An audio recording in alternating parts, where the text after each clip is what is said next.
This episode of the Downtown Rams podcast is brought to you by our proud sponsors, Thrive Fantasy, Built Bar, and ExpressVPN.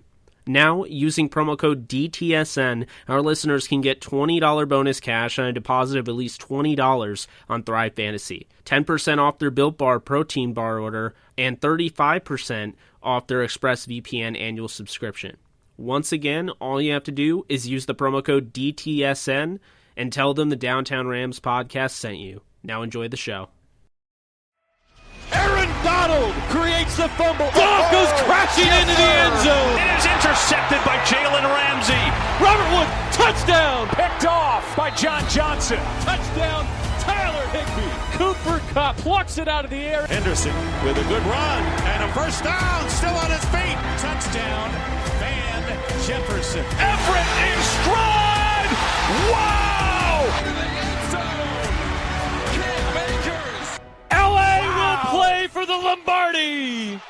All right, guys, welcome back to Downtown Rams. As always, I'm your co-host, Alexis Kraft, joined here with my co-host, Jake Ellenbogen, and we are coming to you today before a Rams-Seahawks matchup, Wild Card weekend. The game is this Saturday at 1:40 Pacific time. And Jake, this is it. This is the playoffs. And not only are we playing in the playoffs, we're playing against a division rival in the Seattle Seahawks. This is it, Alexis. They made the playoffs. We talked about the potential of them missing. It actually came down to the last game. The unsung hero was John Wolford, and you could argue Matt Gay, a kicker that comes in out of nowhere, and he misses, I think, his first field goal, but he's been pretty rock solid ever since. Rams have struggled to score in the red zone, so he's been huge for them, and then John Wolford comes in week 17 and leads this team to the playoffs. So, right off the bat, this is the third game against Seattle. Last time the Rams played Seattle was 2004 in the postseason, in a game in which Mark Bulger and the Rams went to Seattle and did win, and they beat Seattle Seahawks for the third time that season. So they beat them all three times. This year, however, this is the rubber match. Rams took the first game in LA. Seattle took the second game in Seattle. How do you see this going, Alexis? Well, I think it's going to be a really close game. I think, whether Goff or Wolford starts at quarterback, I think it's going to be a close game. That's typically what happens when the Rams play the Seahawks. Listen, I know that the Seahawks are our rival, but I'm not going to pretend that they aren't a good football team, because they are. And Russell Wilson is a good quarterback, and we obviously have to prepare for him. Now, the Rams, in my opinion, have gotten the best of the Seahawks in recent years. At least the past couple of seasons, I feel like even the games that we lost, I feel that we dominated the games. One game comes to mind where we lost off of a missed field goal, a rare missed field goal by zero line. So, I think there's a lot at stake. Obviously, there's a lot at stake. It's a playoff game, but to me, the big question mark around this game is the quarterback situation, because I think that talent-wise, I think the Rams are a more talented football team than the Seahawks. Now, I think that Seattle could easily outplay us. And if they outplay us, we're going to lose this game by a landslide. And the question mark for me with the Rams is obviously the quarterback position. And that's what I want to talk to you about first. Now, here's my thought process on this, because obviously we have two options. We have Jared Goff and John Wolford. Jared Goff is obviously our franchise quarterback. He is the starter, and he might or might not be able to go. I think what's going to happen, this is what I think is going to happen. I think that Goff will start on Saturday. I think John Wolford should start. But if I'm Sean McVay and I'm looking at my two options, Wolford is kind of like this exciting, new toy that we have that we can do so much with. But the problem is you kind of have to experiment with him a little bit. He's not someone that you know by heart. He doesn't have a lot of experience. There's a lot of talent that's obviously there, but the experience is lacking, and you kind of would have to mess around a little bit and figure out what the best way to use him is. Goff has his issues, but McVay knows Goff like the back of his hand. Goff has the experience. Goff has led the team to a Super Bowl. Now, has he been playing well? No. In my opinion, is he ever going to get to that talent, that level again that he was the year we went to the Super Bowl? No, I don't think he is. So McVay has these two options, and honestly, if I'm McVay, I'm probably going to go with Goff. Even though me, Alexis personally, would play Wolford, I think the smart decision might be to play Jared Goff if he's able to go. What's your thoughts on that? Yeah, well, I think he's going to play Jared Goff, and I don't think it's the right decision. I don't think it's the right decision for McVay. Look, Sean McVay ran the offense he wanted to run in 2017, 2018, but that's when it stopped. 2019, when Todd Gurley started to go downhill a little bit with that knee, you start to see, less comfortable Jared Goff. Todd Gurley, you could argue, was the engine of the offense, should have won MVP in 2017, was an absolute monster in 2018, had over 40 total touchdowns. He was the engine of that offense. They also had guys like Sammy Watkins and Brandon Cooks, and they have Robert Woods and Cooper Kupp and Tyler Higbee and Gerald Everett. But Todd Gurley was the engine of that offense. And when they had, guys like Roger Saffold and, Sullivan in there, Sullivan was huge at center because he was able to make all the protections and pretty much help Goff out, right off the bat. Saffold just was an absolute monster, arguably one of the best run blocking guards in all of football. So when those two, Sullivan retiring and Saffold leaving in free agency, left, I felt like Goff kind of, turned off a little bit, but I think people are kind of forgetting Goff was falling off after the Chiefs game. The Lions game after the bye, he didn't look that great. And then moving on, you saw Vic Fangio kind of set the platform for how to beat Jared Goff and beat Sean McVay's offense. And Chicago did just that. And then they lost to the Eagles. And then they went to the playoffs and, they were able to win those games, Dallas and, New Orleans. But they lost to the Patriots in a really embarrassing loss for the offense. So ever since then, Goff hasn't been the same. But the thing that really should scare people that are really believing that Goff is the guy is that John Wolford, he comes in, no experience whatsoever in an NFL game with starters, going up against starters. He has NFL preseason experience, which we saw and we were impressed by. He has AAF experience, which we saw and were impressed by. He was arguably the star of the AAF. He has experience starting 4 seasons in college, 3 of which of those 4 seasons, other teams, every team that he played against had his playbook, knew what he was doing. His 4th season, he really showed up. The AAF, he showed up. Preseason, he showed up. So pretty much every time this guy comes to play, as long as they don't have his playbook, he shows up. So what ends up happening? In pretty much a playoff game, because you have to win and you're in, assuming that, the Bears, might win against the Packers. You don't know. The game started at the same time as the Packers Bears game. Wolford comes in and leads this team with the same offense without Cooper Kupp, who's arguably their best weapon, without Andrew Whitworth, both of which will be active, or at least expected to be active in this game. And he wins this game for them. He wins the game in week 17. Goff was unable to win it against the Jets and the Seahawks. Wolford comes in his first ever game, runs the offense arguably better. I thought he definitely ran it better with his mobility, his accuracy, his decision-making, his poise in the pocket, the fact that he was so locked in, the fact he was willing to take shots down the field that are there. Jared Goff, I don't know if you guys saw my YouTube breakdown. I broke down both of their games, weeks 16 and 17 back-to-back. And I'll tell you right now, they ran the same offense. It just looked different because John Wolford ran it better, ran it more confident, took chances down the field. But aside from his interception at the beginning of the game, which it was the first pass of his NFL career, also whoever did that was also Brett Favre. But the fact is, ever since that interception, Wolford took the game over. And they didn't score a touchdown because, Wolford can't catch the ball on top of throwing it. Everett dropped a touchdown in the back of the end zone. Perfect throw. Akers fumbled a ball at the 1-yard line. They had a myriad of false start penalties that pushed this team back, and Sean McVay went more conservative, giving it to Malcolm Brown. So I don't look at it as John Wolford isn't ready to play because he didn't score a touchdown last week. I watched the 2 games on all 22. The Rams have 2 starting quarterbacks, and right now, while Jared Goff has, I think, the higher ceiling, he has, obviously more potential. He's he has more traits. He's taller. He's a better arm, whatever you want to call it. Right now, all of that is being minimized because mentally he's not himself. Physically, he's not himself with the broken thumb. The thing that you can't know for sure is that Jared Goff doesn't come into this game, start it, and then eventually re-injure his thumb and make it so next year is a question mark. That's why I don't agree with it. But on top of it, if he was healthy, I still wouldn't agree with it. You go with the hot hand. Wolford is playing very well. The tape doesn't lie. It shows you that Wolford offers a dynamic that Goff simply does not. When Goff is rolling out and making plays, he still looks uncomfortable. When Wolford is rolling out and making plays, he looks like he's commanding the entire game. That's the thing with Wolford. He's playing confident.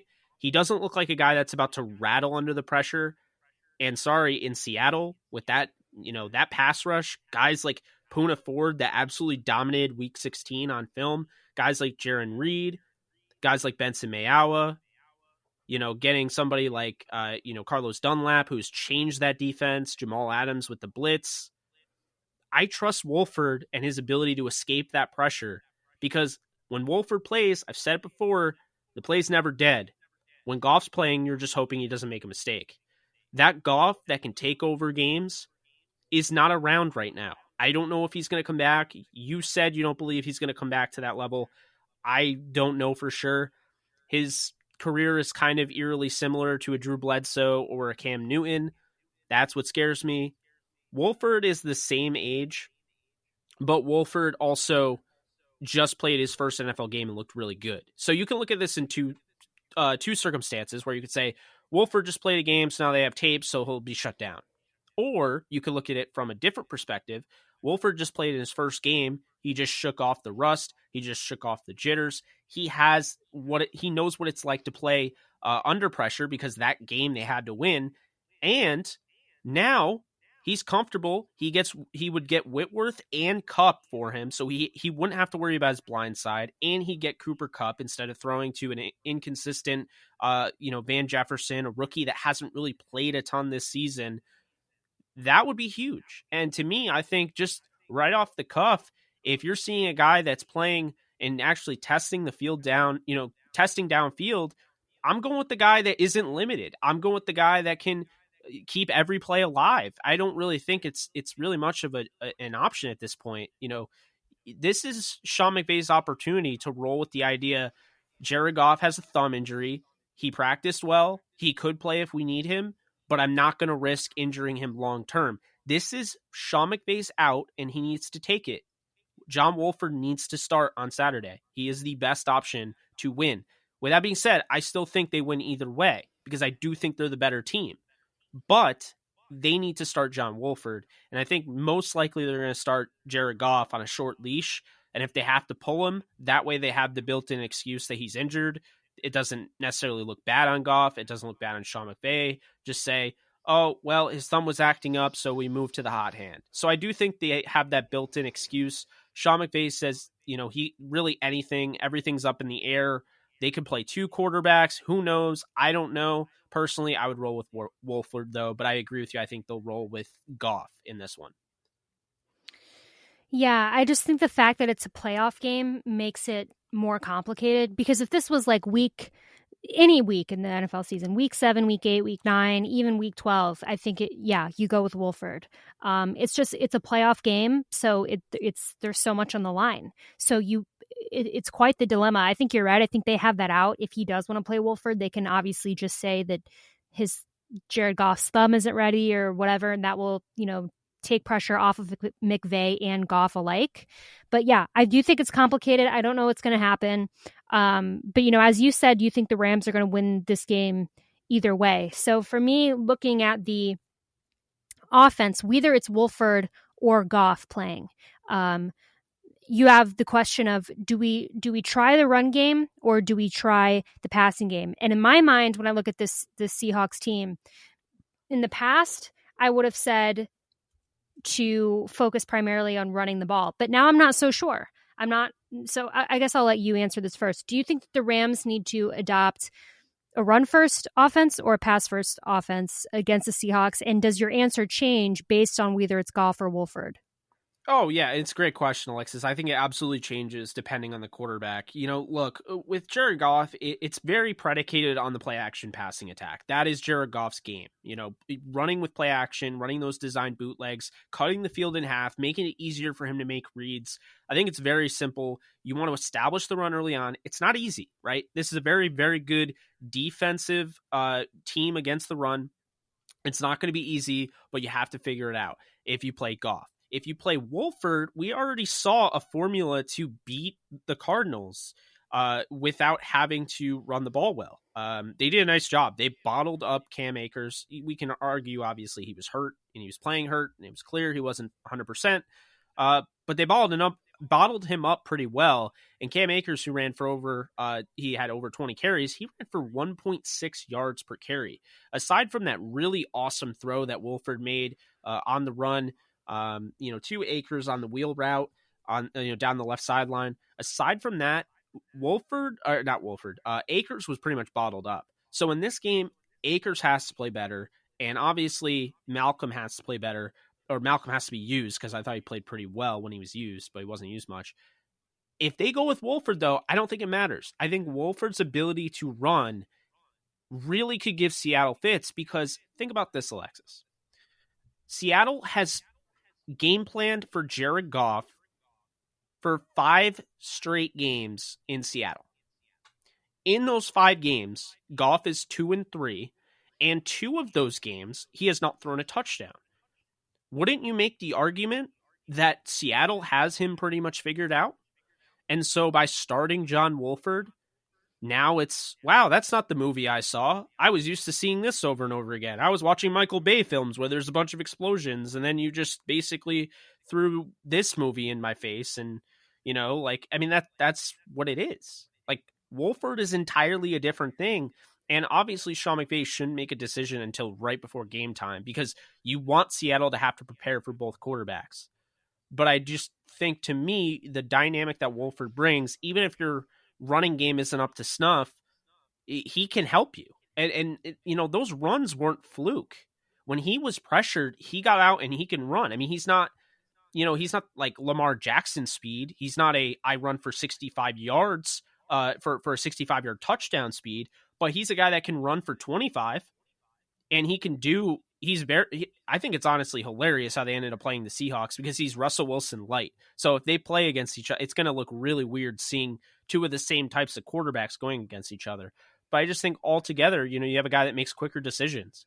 And this Seattle defense, I've been saying for weeks now, they're legit. They're a top 5 defense in football. No one wants to believe me. The offense, albeit they have all of the pure talent in the world with DK Metcalf and Chris Carson and Tyler Lockett, and obviously Russell Wilson, this offense has fallen off and the defense has flip-flopped. The defense has been very good, very reliable.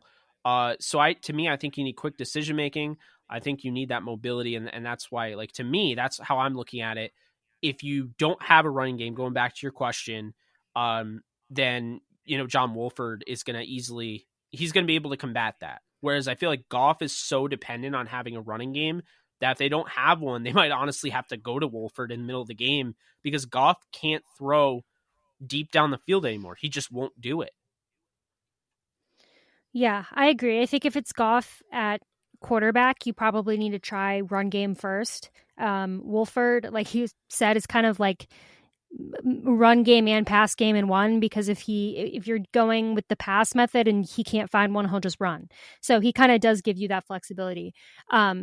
But yeah, like I said, I think it'll be Goff. So I do expect us to try to attempt the run game. I think Seattle will figure that out really quick. So my worry is that I think Goff is going to be forced to kind of make those throws that he typically does not want to make.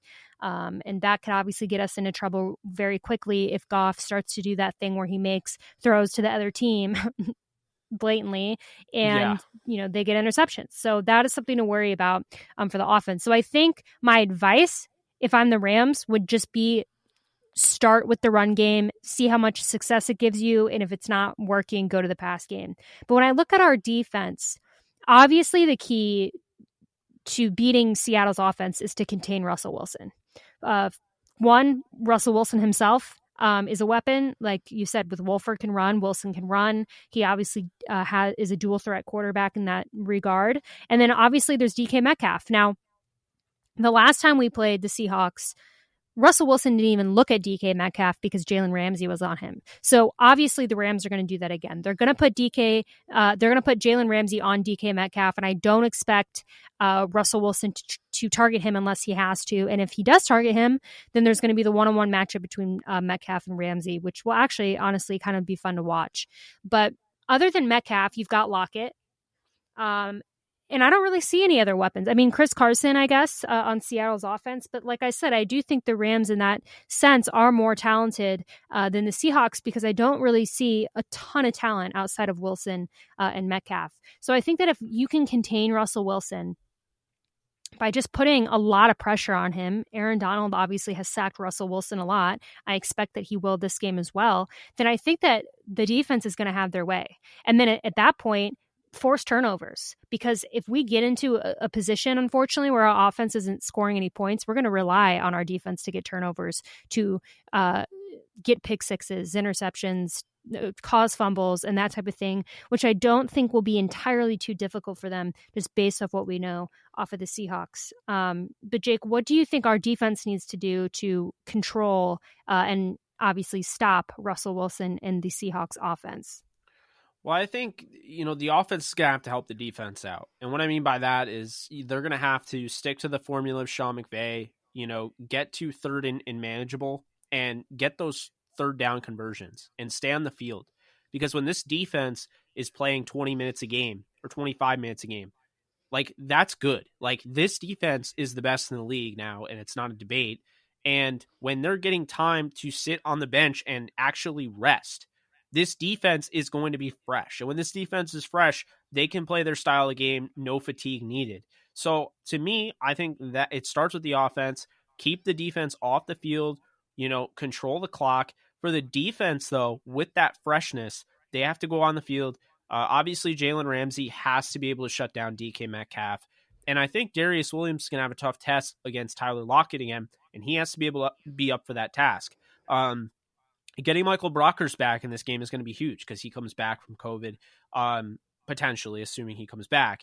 It's going to be huge, but let's not act like Morgan Fox didn't play well last game. So I think the Rams, with their, rotation, getting guys like, Brockers, and Ashawn Robinson had his best game of the season. Now he's in game shape because keep in mind, he missed like the first 10 or 11 games. So he played towards the end of the year. Now he's in relatively good game shape. He could be somebody that, makes an impact. Sebastian Joseph Day, again, Morgan Fox, Brockers, Aaron Donald. So I like the fact that they have those bodies in the interior that they can basically rotate out and feel good about. And then you have a guy that I think has been very good, very underrated by pretty much everyone outside of the Rams, and that is Leonard Floyd.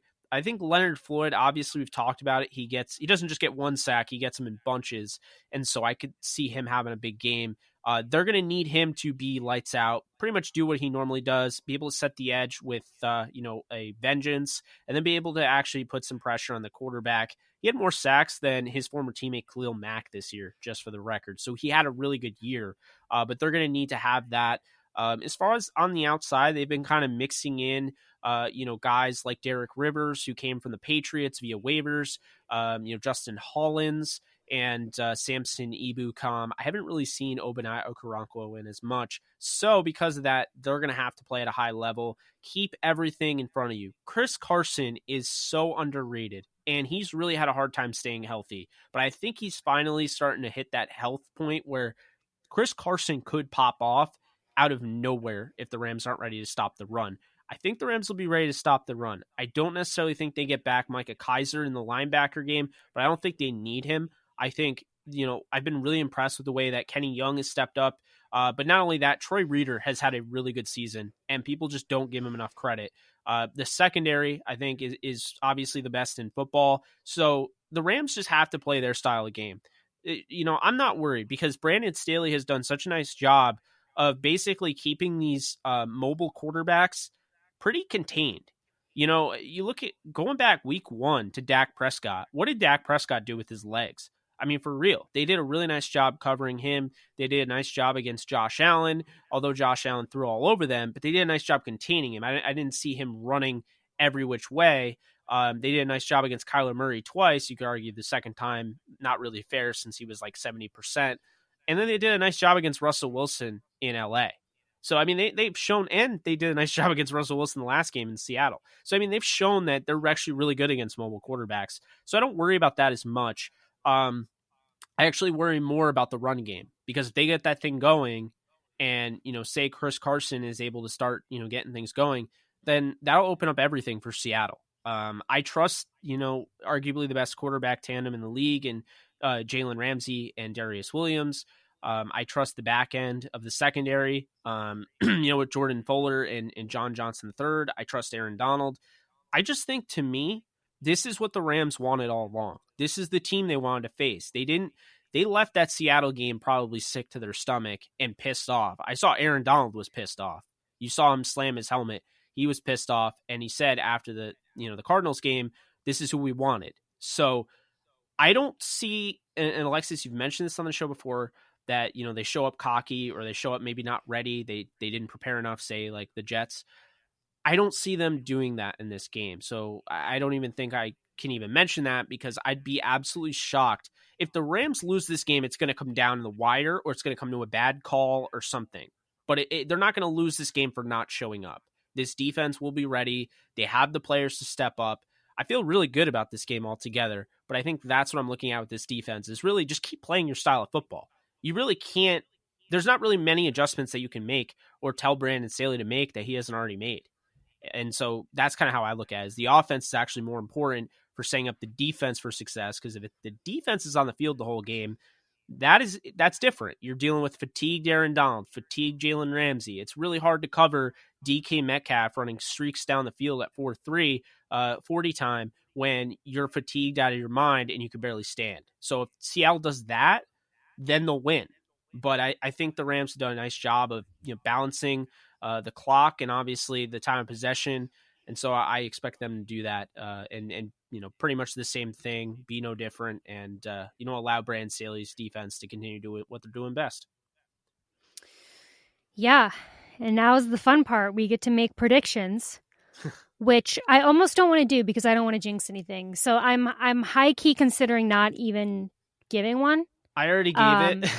I gave it on my YouTube channel, and I gave it on the Lockdown Rams podcast. So I guess I have to give it.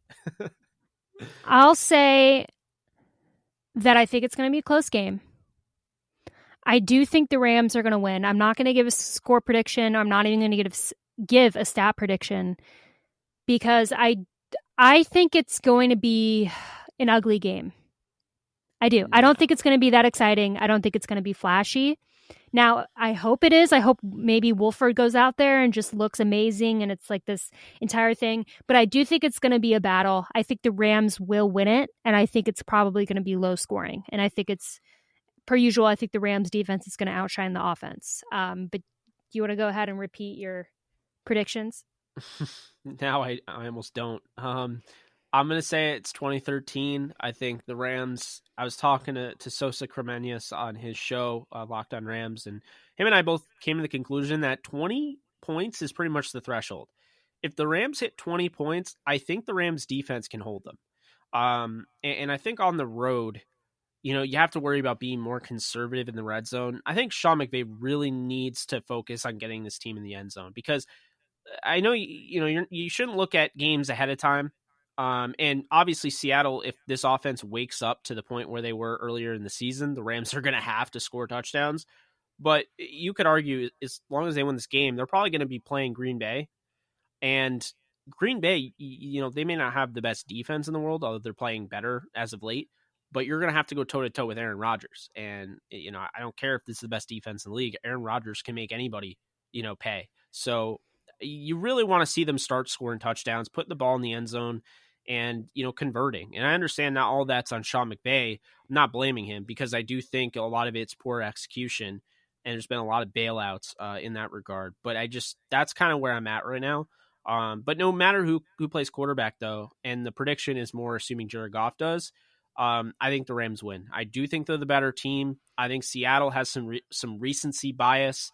Seattle played, the tougher schedule early on in the year, and then the easier schedule at the end of the year. The Rams played a little bit of the easier components of the schedule earlier in the year and tougher at the end of the year. So I feel like the Rams, they took care of business. They got to the playoffs. They could have done more, but they the way they battled back, I was impressed. So I think with the best defense in the league and the fact that this offense, if this offense ever wakes up, they will absolutely go off. And I think if Wolford plays, you could see that. But for now, with Goff, I'm just going to go with the 2013 win. Like you said, I think it'll be ugly. I do think the Rams see the end zone, but I think it'll be more of the same where they're not necessarily punching the ball in when they should. Yeah. I mean, at the end of the day, all we want is a win. It doesn't matter how we get it. We just want the win, because then we can obviously move on in the playoffs and be one step closer to the Super Bowl. So we'll see. It'll be an exciting weekend. 3 games Saturday, 3 games Sunday. I know I'll be locked into my TV watching games all day. I know you will be too. So hopefully, guys, we see a Rams win this weekend. Regardless, Jake and I will be back with a game breakdown episode Saturday night after the game. But until then, as always, if you like what you hear, please like and subscribe. You can follow us on Twitter and Instagram at Downtown Rams. You can follow me at the Alexis Kraft. You can follow Jake at JK Bogan DTSN. Stay safe, take care, guys, and go Rams.